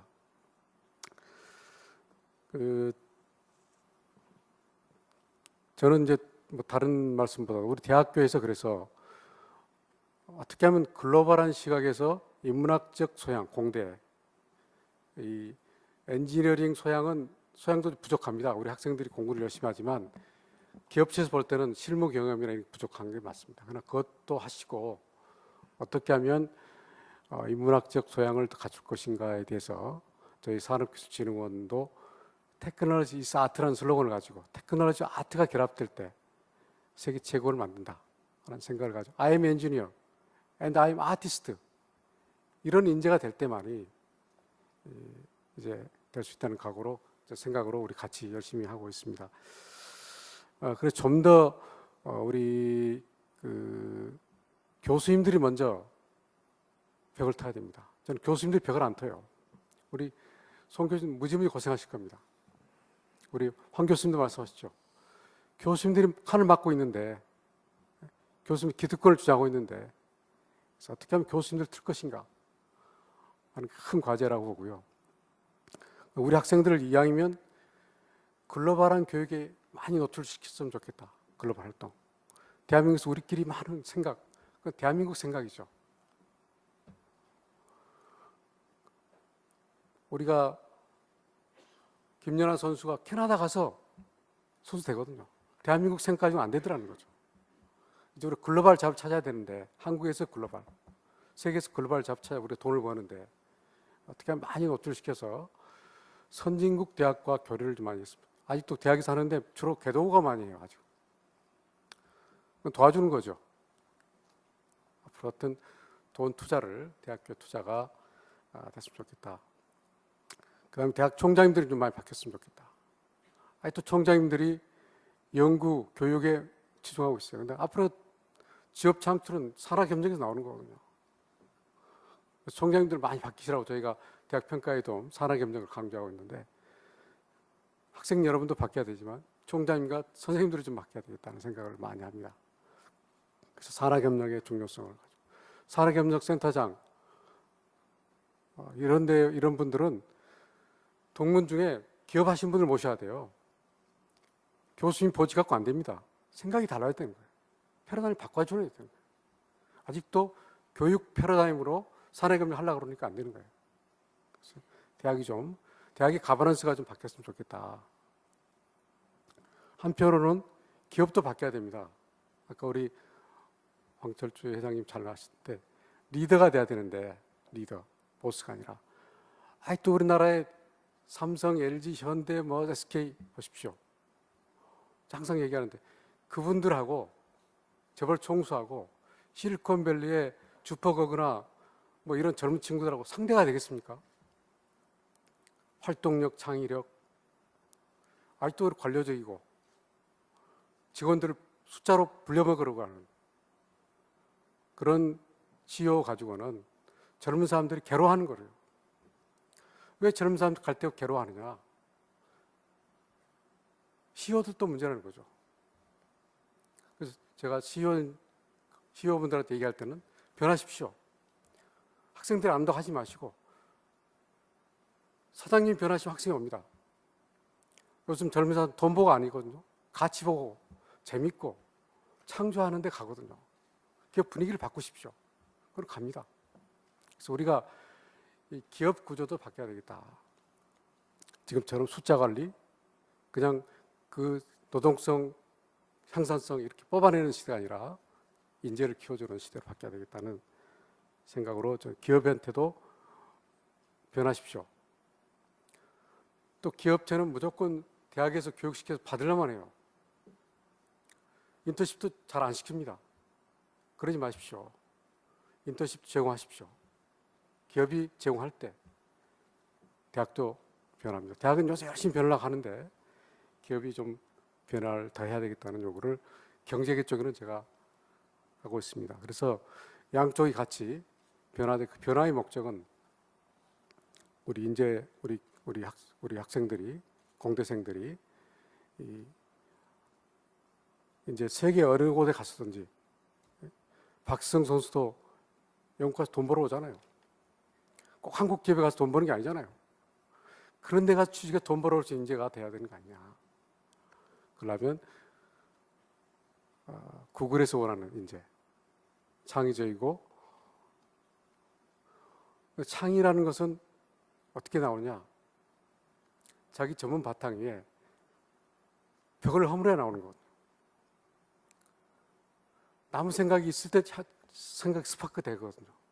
그래서 대학교에 많은 포럼이 있어야 되겠다. 제가 포럼을 많이 지원합니다. 그래서 많은 사람이 만나고 경험하고 그 제임스 카메론 감독이 제가 자주 언급합니다만 어머니가 페인터고 아버지가 엔지니어였어요. 그러니까 좌뇌와 우뇌를 어릴 때부터 태생적으로 아빠 엄마의 환경 속에 기술과 아트를 같이 컸거든요. 같이 가지고 책을 좋아했어요. 책 쓰기 좋아했고 영화 보기 좋아했고 대학교 다닐 때 물리학 만점 맞았습니다. 물리학과. 영문학도 전공했어요. 물리학자가 되고 싶었지만 한편으로 너무 글쓰기 좋아했고 상상을 좋아해가지고 바닷속 상상, 아무도 안 가본 다른 세계의 상상을 너무 좋아했습니다. 그런 상상력과 인문학적과 기술의 소양이 있는 사람만이 아바타 같은 소설을 써냅니다. 아바타라는 게 뭡니까? 가장 과학적 소설 아니에요? 2154년에 아바타라는 그런 테크놀로지가 개발된 인간을 만들어가지고 지구에부터 4.4억 년 이후에 행성을 상상해가지고 거기에 중력대로 사람을 그려내가지고 초전도 자석이 있기 때문에 마운틴, 할로제 많이 뜨잖아요. 다 과학적 비행의 그런 수도를 써가지고 3D, 이모션 캡처 기술을 개발해서 아름다운 스토리를 기술로 살려내는 거죠. 그런 상상력과 기술이 결합되면 세계 최고의 형용작을 만들어내는 거예요. 기술 갖고 안 됩니다. 상상력만 가지고도 안 되는 거죠. 두 개 같이 결합될 때 세계 최고 형용작을 만들어낸다. 근데 글쓰기 좋아했다고요. 책 읽기 좋아했고. 왜 젊은 사람들 글 읽습니까? 시 씁니까? 소설 씁니까? 음악 할 줄 아세요? 그런 요소들을 갖추지 못하면 엔지니어로서 소프트웨어 남은 하청업체 소프트웨어 쓰는 거예요. 그죠? 우리 소프트웨어는 하청업체 소프트웨어 아닙니까? 사약을 모르는데 소셜 네트워크를 하겠대요. 아니잖아요. 사회 현상을 모르고 그 사람이 뭘 좋아하는지 심리학을 모르는데 어떻게 우리가 페이스북을 만들어냅니까? 페이스북이 원하는 소프트웨어를 쓰고 있죠. 그래서 우리가 젊었을 때부터 상상력은 젊었을 때 나옵니다. 커서도 되겠지만 젊은 대학 시절에 얼마나 많은 영화를 보고 얼마나 많이 스포츠를 좋아하고 얼마나 많이 음악을 좋아할 때 그런 엔지니어가 뒤에 큰일을 내더라는 거예요. 사고 치더라는 거죠. 그래서 여러분들이 젊었을 때 그런 교육과 여러 친구들 같이 하는 협업 활동, 아까 배려하는 활동, 인간미를 배우는 그런 교육이 될 때 우리 인증원도 많이 바뀌어서 그런 것도 인정하신다고 그러잖아요. 이제 옛날에 기술만 인정하시다가 한 가지 더 말씀드리면 제가 안타까운 게 기술은 재밌습니다. 기술하는 사람은 잡이 돈 벌잖아요. 인문학 해가지고 돈 못 벌어요. 실은 엔지니어가 다 돈 벌거든요. 직업도 오래 가고 다 성공하고 계세요. 근데 어릴 때부터 기술이 재밌는 기술을 우리나라는 불행하게 중고등학교에 암기로 배우죠. 만져보지를 못하잖아요. 다 실리콘밸리에서 기술하는 분들 뭐 스티브 잡스처럼 차고에서 부시고 만지고 배웠잖아요. 부시고 만들 때 재밌잖아요. 아파트 되면 다 없어졌습니다. 입시 과목이 사라졌습니다. 기술과 가정이 붙어가지고요. 요새 양호교사 기술을 가르쳐요. 중고등 그렇게 됐다니까요. 자, 기술 과목 독립시키자. 가정에 묶여있는 기술을. 아직도 잘 안 돼요. 하도 답답해가지고 진흥원에서 기술 교과서를 바꾸려고 했더니 너무 어려워서 아직도 실리톤, 맥키톤 그거 가르치고 있다니까요. 교과서에. 그래서 우리가 기술 교재를 교과서를 못 바꾸기 때문에 교과서보다 더 재밌는 기술 교재를 만들어서 나눠주고 있습니다. 고등학교 공작실 사업이라 그래가지고 만져보라, 부셔라 그런 사업을 지원하고 있습니다. 너무 재밌어요. 그런 고등학교 때부터 죽어있는 기술을, 이 재미있는 기술을 가장 재미없게 가르친 나라에서 살려낼 때 꿈이 대학까지 이어지잖아요. 열정이 있어야 됩니다. 스티브 잡스가 21세 아까 21살에 만들었다고 했잖아요. 21살 꼭 두 사람이 만들어요. 외국 사람 보면. 친구끼리 만들어요. 스티브 잡스와 스티브 와즈니악, 뭐 주커버그 누구 다 두 사람 이상 만들어요. 우리나라 1인 창조기 안 됩니다. 두 사람 이상 모여야 되는 거예요. 친구들끼리 모이는 거예요. 만들어 가는데 21살에 만들어 가지고 차고에서 애플을 만들어서 거의 30년 가까이 한기를 판 거예요. 아티스틱한 컴퓨터를. 애플은 처음부터 심미적 컴퓨터를 만들었잖아요. 기능은 뭐 인도 사람 시키면 돼요. 요새. 그 결과물로 30년 돼서 인생 꽃을 피운 거예요. 그죠? 아이패드가 그냥 나온 게 아니라 그 노력, 그 실패 속에 나온 거잖아요. 외기를 팔아. 고집스럽게. 스테이 헝그리. 스테이잖아요. 스테이 풀리시 바보처럼.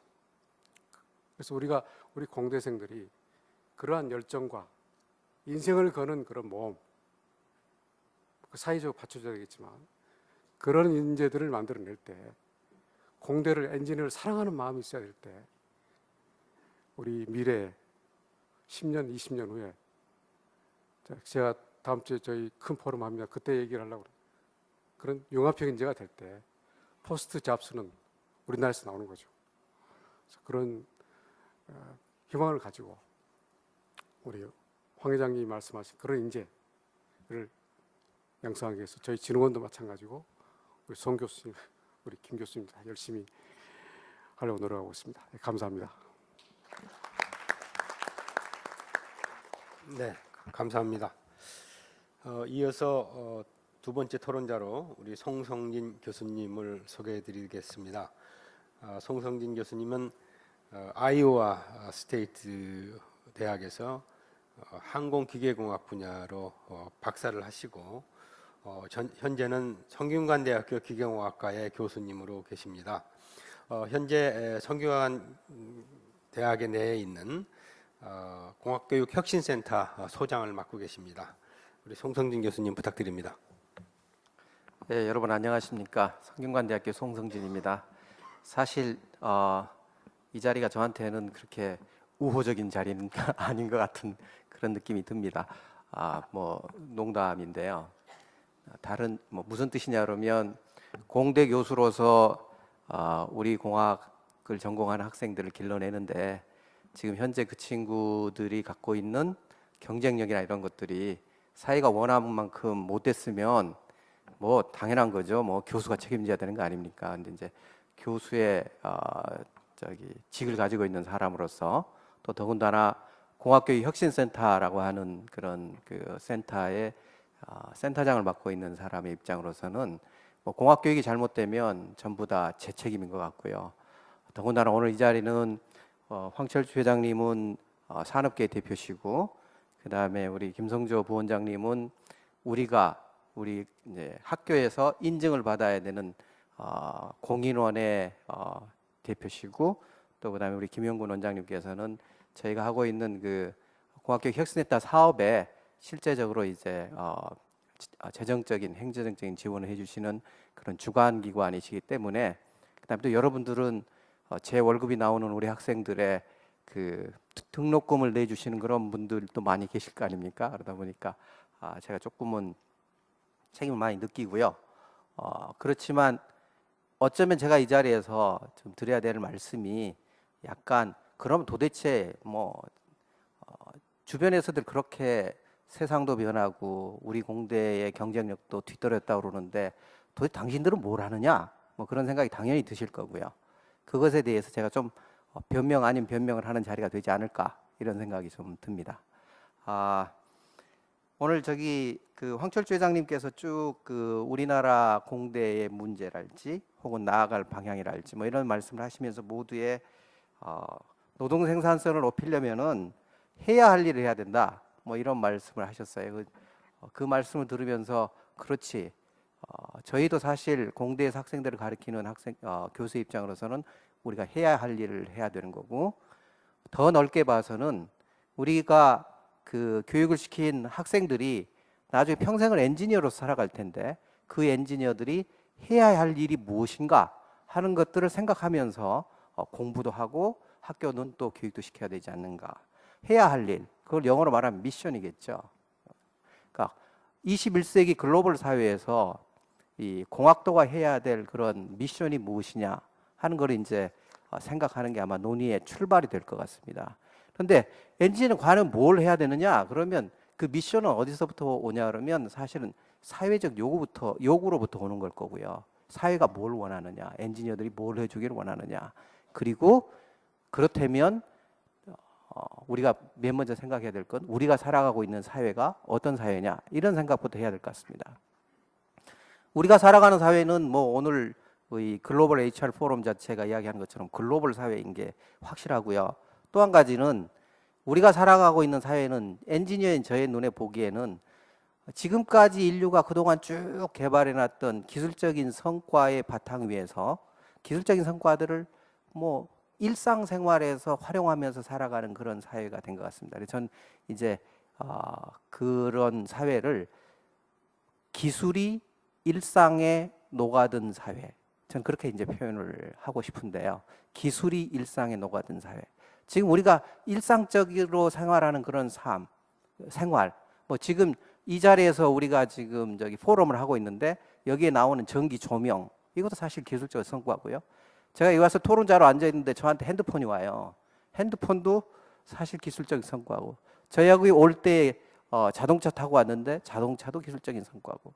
생각해 보십시오. 우리 입고 있는 옷도 사실은 자연적으로 존재하는 건 아니죠. 그러니까 이 모든 것들이 다 기술적인 성과고, 우리가 기술적인 성과들이 일상 속에 녹아 들어갔고, 사실 우리의 일상이 기술로부터 떨어질 수가 없는 그런 사회를 우리가 살아가고 있습니다. 근데 그 우리가 이제 지금 뭐 공학 교육 그럴 때 공학이라고 하는 말이 이제 엔지니어링이고, 엔지니어링은 이제 엔진에서 나왔겠죠. 근데 그 엔진은 우리가 뭐 생각하기야 자동차 엔진 이렇게 이제 생각을 많이 하시는데, 사실은 라틴어로는 어원이 전쟁하는 도구, 뭐 그런 말입니다. 사람이 만들어낸 전쟁할 때 사용하는 도구, 그게 엔진의 이제 어원인데요. 그 말은 무슨 말이냐면, 원래 엔지니어링은 사람의 일상, 인간의 일상과는 상당히 떨어진 그야말로 어떤 특별한 목적을 위해서 사용되는 그런 거다가, 산업혁명 이후에 점점 기술적인 성과들이 우리 일상 속에 들어오게 되고, 특별히 20세기에는 나왔던 굉장히 많은 기술적인 성과들, 아까 말씀드린 전기, 수도, 컴퓨터, 전화, 자동차, 통신, 이런 모든 것들이 20세기에 나오면서 그런 모든 것들이 우리 일상 속에 녹아 들어가다 보니까 이제 어떤 현상이 생겼냐 그러면, 공학을 하던 사람들이 뭔가 공학적인 공부를 한다거나 뭔가 성과물을 생각해낼 때에, 그 전에는 사람이나 사회를 생각할 필요가 별로 없었는데 지금은 사람과 사회를 생각하지 않으면 이야기가 되지 않는, 그렇게 세상이 바뀌어 버렸다는 겁니다. 그러니까 예를 들어 제가 한 30년 전에 대학생일 때 이제 자동차의 핵심은 엔진이죠. 엔진을 가리키는 교과목이 내연기관인데요. 내연기관을 배울 때 뭐 그 느낌하고 지금 현재 학생들이 내연기관이나 자동차를 배울 때 느낌은 완전히 다릅니다. 그러니까 제가 내연기관을 배울 때는 1년에 아주 그러니까 1년이 아니고 하루에 한 몇 번씩 시골에 있던 우리 마을에 오던 옛날 미군들이 쓰던 버스를 개조해가지고 이렇게 시내 버스를 사용하던 그런 버스를 생각하는데 우리 학생들은 그런 자동차를 생각하지 않죠. 자동차 속에서 인터넷도 하고 자동차에서 내비게이션도 하고 자동차 가지고 오락도 하고 뭐 그런 그러니까 우리 일상 속의 기술이 완전히 녹아들어서 지금은 공학과 인문학이 만나야 된다는 이야기를 자꾸 하는데 왜 그러냐 그러면 기술이 일상 속에 녹아들고 공학이 인간을 만나버렸기 때문에 어쩔 수 없이 공학은 인문학을 이제 이해하지 않고는 될 수가 없는 그런 사회로 21세기 사회가 바뀌어버렸다는 겁니다. 그 사회를 바꾼 게 사실은 기술을 개발한 공학인들이고 공학인들이 사회를 바꿨는데 그러고 나니까 갑자기 자기가 만들어낸 기술로 자기가 살고 있는 사회가 바뀌면서 자기는 사회에 뒤떨어진 사람처럼 비춰지는 이런 약간은 황당한 시츄에이션이 됐습니다.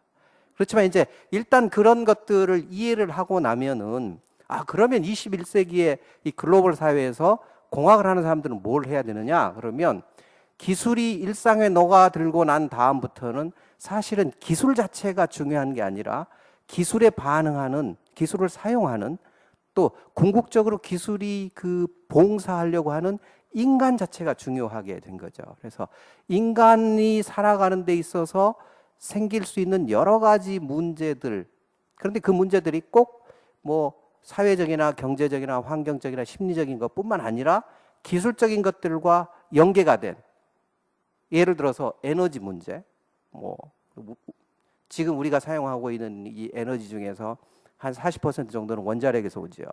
그럴 때 뭐 원자력 발전소가 안전에 얼마만한 영향을 미치는지는 그것도 잘 알고 있고, 그게 환경적인 문제랄지, 뭐 시큐리티 문제랄지, 뭐 그런 것들과 포함해서 또 환경 변화, 또 기후 변화, 뭐 이런 것들이 복합되어 있는 그런 문제들을 엔지니어들이 다뤄야 된다는 겁니다. 그래서 21세기 엔지니어들이 해야 될 일은 우리가 기술이 일상에 녹아들은 컴플렉스한 그런 사회 시스템에서 우리가 인류의 지속 발전을 위해서 반드시 해결해야 될 컴플렉스 프로블럼들에 대한 솔루션을 제공하는 거다.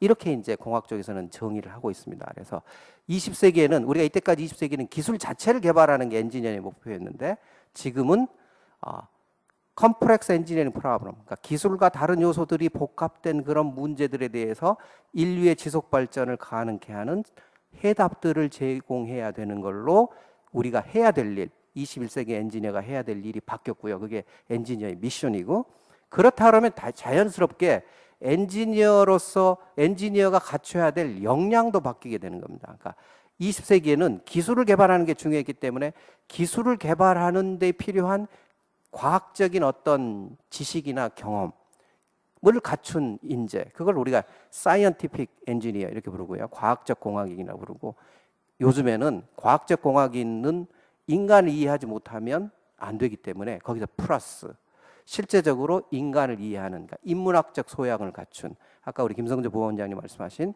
소프트 스킬을 갖춘 그런 엔지니어, 그러니까 공학과 인문학이 만난 그런 엔지니어를 양성해야 된다.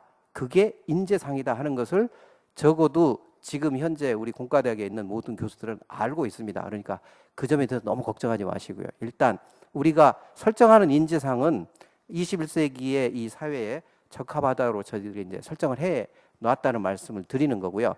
그 다음에는 실제로 공학 교육을 하는 데 있어서 필요한 공학 교육의 체계가 지금 이제 이미 세상 자체가 글로벌 세상으로 변했기 때문에 우리나라에서 공과대학을 졸업하더라도 전 세계 어디에서나 엔지니어로서 일할 수 있는 그런 체계를 우리가 구축하는 게 학교로서는 당연히 해야 될 사명이고, 그게 이제 김성조 부원장님께서 말씀하신 ABIC 인증을 통해서 우리나라에서 공대를 졸업하지만 ABIC 인증을 받게 되면 워싱턴 어코드를 통해서 전 세계 어디에서나 글로벌 워크플레이스에서 일할 수 있는 글로벌 모빌리티를 이제 지원해 도장해주는 그런 이제 공학 체계들을 저희들이 이제 갖춰가고 있습니다.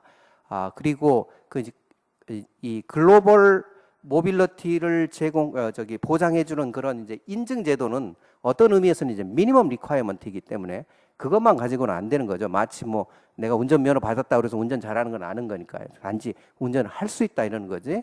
근데 실제적으로는 글로벌 워크플레이스에서 일을 하려면 글로벌 컴피턴스가 있어야 되는데, 그러니까 글로벌 역량이 있어야 되는데 그 글로벌 역량들을 키워주기 위해서 저희가 이제 공학 교육 안에 내용들을 바꿔가고 있습니다. 그 내용들을 그러니까 창의, 융합, 뭐 개방 이런 키 컨셉들이 들어와 있어서 학생들이 공부한 것을 실제로 현장에 적용해 보기 위해서 뭔가 프랙티스를 하는 것들을 뭐 몇 번 그 이야기가 나왔는데 캡스톤 디자인이랄지 종합 설계나 이런 것들을 도입을 해서 학생들한테 그걸 이제 훈련을 시킬 뿐만 아니라, 그러니까 인간을 이해하고 인문학적 소양을 갖춘 그런 그 공학도로서 이 우리가 육성하기 위해서 필요한 교과 과정들을 계속 많이 개발하고 있고요. 그 다음에 이제 아까 황철주 회장님께서 계속 말씀하신 것처럼 이 글로벌라이즈된 그런 환경이 아직 우리나라에는 안 돼 있다는데, 사실상 저희도 이제 그런 것들에 대해서 반성도 많이 하고 또 필요하다고도 생각을 해서 저희들이 이제 그 글로벌 학생들의 글로벌 소양을 키워주기 위한 그런 액티비티도 많이 합니다. 그러니까 전 세계 대학들과의 네트워크도 갖추고, 그다음에 스터디 어브로드, 워크 어브로드, 그다음에 리서치 어브로드, 그러니까 외국에 나가서 함께 뭐 일할 수 있는 그런 프로그램도 갖추고, 또 그다음에 이제 글로벌 캡스톤 디자인, 뭐 글로벌 서비스 러닝, 뭐 이런 것들을 통해서 글로벌라이즈된 글로벌 소양을 키워주려고 대단히 노력도 하고, 그 다음에 또 글로벌 리더십을 키워주기 위해서 저희들이 여러 가지 노력을 하고 있는데, 사실은 그런 노력을 하는데 이제 그 책임을 지고 대학 내에서 하는 기관이 공학교육혁신센터입니다. 그리고 그 공학교육혁신센터가 이제 2007년에 그 센터들이 네, 송 교수님 마무리 부탁드립니다. 산업기술진흥원에서 이제 전국의 60개 대학에 서포트를 해주셔가지고 지금 5년 동안 쭉 그런 사업들이 진행이 되고 있고요. 그것들을 통해서 여러분들이 너무 걱정하지 않으셔도 될 만큼 저희들이 공학교육 혁신을 위해서 준비를 하고 있다, 그런 말씀을 드리면서 제 그 말씀을 마치도록 하겠습니다. 감사합니다. 네, 감사합니다. 네, 저희 아주 너무 좋은 준비를 해주셔서 시간이 된다면 충분히 더 얘기를 듣고 했으면 합니다만은 시간이 한정 때문에 좀 아쉬운 점이 많이 있습니다. 오늘 황철주 회장님께서 글로벌 시대의 창조와 혁신을 이끌어갈 인재상이 무엇인지 아주 좋은 그런 발제를 해주셨습니다. 또 이어서 우리 김성조 교수님, 또 김용근 우리 회장님, 우리 송성희 교수님, 우리 시대가 안고 있는 미래 공학 인재 양성에 대한 그런 중요한 얘기를 해주셨습니다. 그 중에서도 우리 황철주 회장님께서 발제를 하신 기득권층이 젊은이에게 양보를 해야 된다 하는 그런 발제가 상당히 마음에 와서 닿는 것 같습니다. 우리가 현재 고령화 사회로 점점 전이해 가서 노인층 또 기득권층의 인구 비례가 대폭 커지는데, 세상을 움직이는 파워는 그 기득권층에 가지 않고 점점 더 젊은 층에 가고 있습니다. 그래서 하나의 그 얘가 The world is becoming younger. 세상은 젊어지고 있다. 이것이 이 시대의 한 화두입니다. 그렇다면은 우리 기득권층에서도 결국은 이 우리나라를 제대로 잘 가져가려면 이제 단순히 하향식의 탑다운의 나를 따르라는 식의 그런 한두 사람이 이끌고 가는 그런 조직 가지고는 되지 않는다. 바텀업의 창의성이 그 조직에서 살아날 수 있도록 바텀업을 강조해 주셨는데, 저희 이 현재의 변화된 세상과 아주 잘 일치하는 그런 말씀을 해주신 것 같습니다. 저희가 시간이 이미 됐기 때문에 후로에서 한두 분만 꼭 하실 말씀이 있으신 분은 말씀만 듣도록 하겠습니다. 제일 먼저 해주신 우리 네. 네, 발표와 토론 잘 들었습니다. 저는 지금 서울대 영어교육과에서 공부를 하고 있는 김홍석이라고 합니다. 저는 송성진 교수님께 질문을 드리고 싶은데 아까 뭐 말씀하셨듯이 공학도들이 그 필요한 역량에서 글로벌 컴피턴스에서 제가 생각하는 거는 언어 교육이 어떤 도구로서 자리를 할 수 있다고 생각을 하는데요. 간단히 질문 드리겠습니다. 실제 대학이나 뭐 이런 산업체 그리고 공학도를 위한 교육기관에서 언어 교육은 어떻게 이루어지고 있고 또 공학 교육 대비로 얼마나 그런 언어 교육이 위치를 차지하고 있는지 궁금합니다. 감사합니다. 예, 저기 글로벌 시대의 랭귀지는 영어이기 때문에 뭐 우리 대학에 들어오는 공대에 들어오는 학생들은 대학에 들어오기 전부터도 영어 공부를 많이 하고 있고요.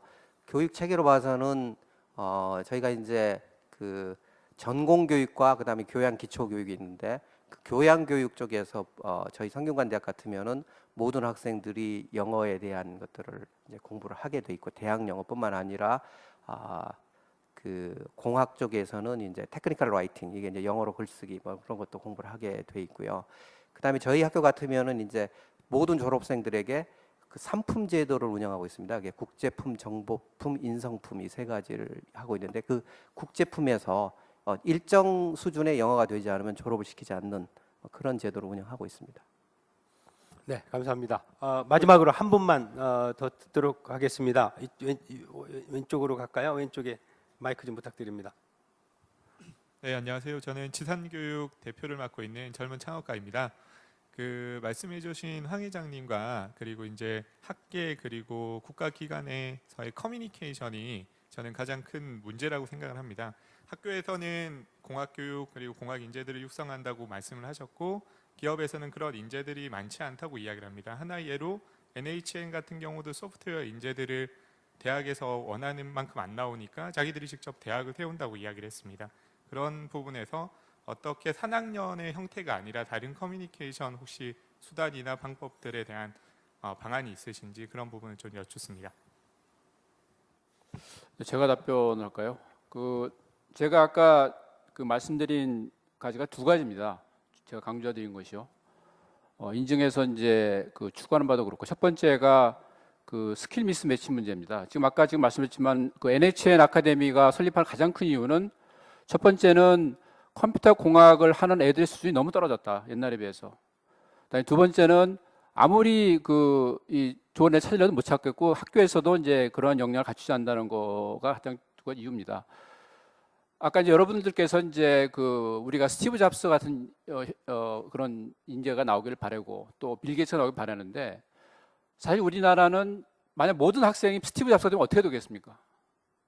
그럼 스티브 잡스의 아이디어를 누가 구현할 것이며 누가 그 사람을 기술적으로 서포트할 수가 없는 거죠. 다시 말씀드리면 우리의 교육은 다양한 스펙트럼의 인재를 양성해야 됩니다. 우리는 스티브 잡스 육성해야 되고 스티브 잡스 뒤에서 열심히 개발했던 스티브 워즈니악도 육성해야 되고 또 빌 게이츠에서 열심히 코딩했던 폴 알렌도 이런 사람도 육성해야 되기 때문에 저는 그런 문제 해결을 위해서는 기업이 아까 제가 말씀드린 대로 대학하고 아주 타이트한 협력 관계 구축이 필요하다고 봅니다. 지금은 대학과 기업이 너무 따로 놀고 있기 때문에 이런 서로 커뮤니케이션 문제라고 볼 수 있지만 이런 문제가 발생한다고 보고 있고요. 그다음에 또 하나는 이제 저희가 볼 때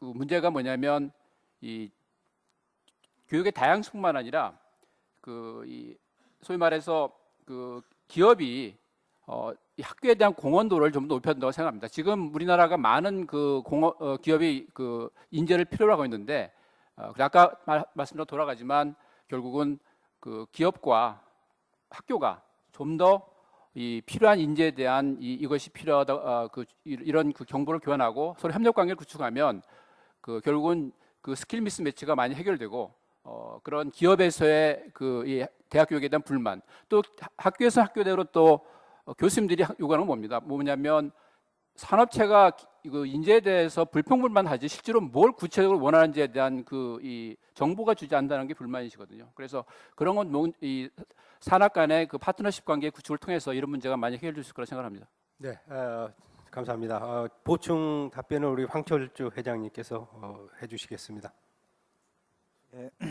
저는 그 기업에 따라서 그 교육도 틀려져야 된다고 생각하고요. 이제까지 우리가 2만 불까지 성장하는데 쫓아가는 기업, 쫓아가는 문화, 산업, 생산 기술을 바탕으로 하는 그런 기업한테는 맞춤형 교육이 필요하고 그런 사람이 필요하지만 창조형 기업에서는 기초가 튼튼한 사람 배출을 필요하다고 생각해요.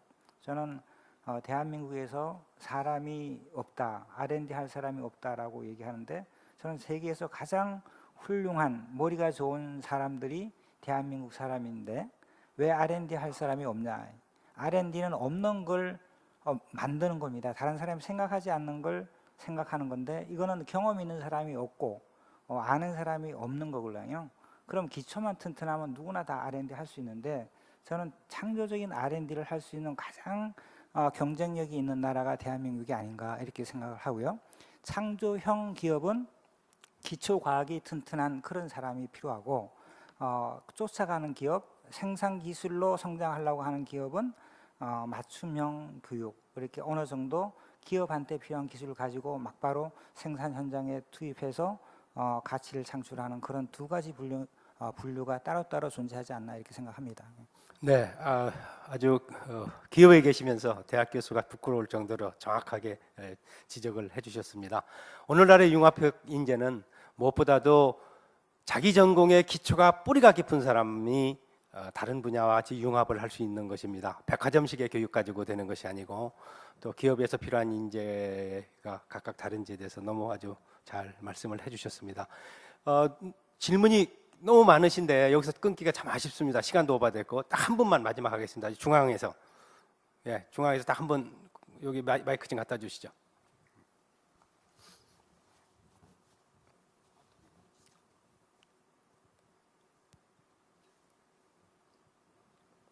예, 안녕하세요. 저는 LG 디스플레이에서 일하는 유민희입니다.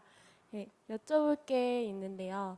그러니까 사실 대학에서 수업을 하다 보면은 수업 시간은 한정이 돼 있고 그 와중에 기초 교육까지 하면서 실질적으로 설계 같은 것까지 다 가르치려면은 정확히 어떤 방식으로 교육 과정을 개선하시겠다는 건지 그 방식이 아직 잘 와닿지를 않거든요. 사실은 제가 봤을 때는 기초도 이렇게 백업을 하고 그러면서 잡 과정에서 실제로 쓰게 될 업무를 트레이닝을 하려면 온더잡 트레이닝 쪽에서 더 많이 보충이 돼야 되는 게 아닌가라고 생각을 했는데 대학에서는 어떻게 기업 쪽으로 맞출 거고 그렇게 될 건지 좀 여쭤보고 싶습니다. 예, 제가 답변을 드리겠습니다. 방금 저기 그 플로어에서 질문하신 것처럼 이때까지 우리가 받았던 공학 교육은 1학년 때는 물리, 수학, 화학 이런 거 하고 2학년 올라오면 공학의 기본적인 주제들 이론 공부하고 그 다음에 이제 약간 그 공학 주제에 대한 심화된 것들을 하고 뭐 그런 식으로 그 다음에 모든 것들도 다 강의 위주로 이루어지고 그런데 사실상 지금 우리 학교에 들어와서 공부하는 학생들을 서로 다른 거를 가르칠 수는 없는 거잖아요. 한 강의실에서. 그래서 그렇다 보면은 도대체 뭘 가르쳐야 되는가. 이 학생들이 나가서 일하는 것도 다 다를 때고.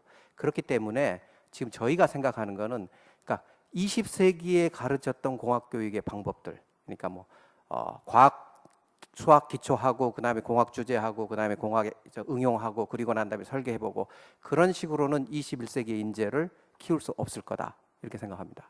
그리고 지금은 이제 그래서 뭐 많이들 하는 게 그 러닝 커뮤니티를 만들어서 학생 스스로가 학습자 중심의 교육 과정. 그러니까 스스로 나는 이 방향으로 나가겠다 그랬을 때 그 방향으로 나가는데 이 같이 꿈이 같은 사람들이 모여서 이 기본부터 시작해서 응용까지 체험해보는 그런 그 교육 체계가 좋지 않을까, 바람직할 거다 이렇게 생각하고 거기에 이제 비로소 기업이 뭔가 해줄 게 있는 거죠. 기업이 우리는 이런 인재를 원한다 그러면 그런 문제들을 학교 안에 있는 러닝 커뮤니티에 그런 문제를 줘야 되는 거죠. 그것을 이제 캡스톤 디자인 주제 형식으로 줄 수도 있고, 그래서 학생들이 그걸 공부하게 할 수도 있고, 혹은 그 학생들이 처음부터 끝까지 쭉 따라올 때 거기서 이제 인턴십이나 온더잡 트레이닝이나 그런 기회들을 제공할 수도 있고, 그러니까 지금 그런 것들을 하지 않으면서 기업이 하지 않으면서 학교 보고 우리가 원하는 인재 어디 있어라고 물어보는 건 그건 정말 뭐 말이 안 되는 나무 아래에서 이렇게 고기 구하는 그런 것 같아요. 실제로 그게 산학협력의 실질적인 방법이 아닐까 이렇게 생각하고, 우리 학교도 이제 이때까지 하던 컨벤셔널한 강의 중심의 교육보다는 학생들 스스로 이 러닝 센터드 파라다임으로 지금 바뀌어가고 있습니다. 혹시 뭐 질문이 대답이 됐는가 모르겠습니다. 제가 혹시 보충 질문하면 아까 제가 그 올린 공대를 말씀을 드렸는데, 올린 공대면 올린 트라이앵글이라는 게 있습니다. 그 학교 첫 번째는 철저한 기초과학과 그 공학 주제에 대한 교육이 있고요. 그다음에 또 이제 엔트레니어십이라 가지고 벤치 정신을 무지하게 많이 강조하면서 교육을 합니다. 그다음에 세 번째는 이제 이 사람들이 리버럴 아츠, 인문학을 굉장히 강조를 하고 있어요. 그리고 또 이 사람들이 가득히 뭐냐면 핸즈온 프로젝트입니다. 실제적으로 사회에서 커스터머가 필요로 하는 그런 제품 개발하는 데 많은 학생들이 이 교육을 시키고 있거든요. 그래서 실제로 이 학생들이 4년 동안에 잡다한 걸 많이 배운 건 아니고요. 아주 핵심적인 거, 아까 말씀드린 기초과학과 공학의 기초, 물론 자기 전공 분야까지 포함해서요. 그다음에 엔트레니어십, 그다음에 인문학, 이거 그다음에 거기에 이제 실무적인 프로젝트, 되게 1년짜리의 캡스톤 프로젝트를 진행합니다. 그래서 학생들이 정말로 기초가 튼튼하면서도 실제 밖에서 필요로 하는 이런 기술 개발 어떻게 할 것인지, 이걸 어떻게 상품화할 것인지에 대해 배우고 나가는 거죠. 저는 그것이 바로 우리 공과대학의 방향이라고 생각하는데, 다만 그것이 우리나라의 공과대학의 유일한 방향은 아니라고 생각합니다. 다양한 교육이 필요하고요. 근데 이런 것들이 실제로 산업체하고 대학 간의 이 미스매치 문제를 해결하는 데는 가장 좋은 방법이라고 생각합니다. 네, 감사합니다. 오늘 우리 고령화사회에서 혁신과 변화를 이끌어낼 우리 미래 세대를 어떻게 만들 것인가에 대해서 같이 고민해 주신 여기 앉아 계신 모든 분들과 또 오늘 발표를 해주신 네 분께 뜨거운 감사를 드리면서 우리 박수로 끝내도록 하겠습니다. 감사합니다. 네, 수고해주신 강태진 서울대학교 공과대 학장님과 소중한 강연을 해주신 연사, 토론자분들께 다시 한번 감사드립니다.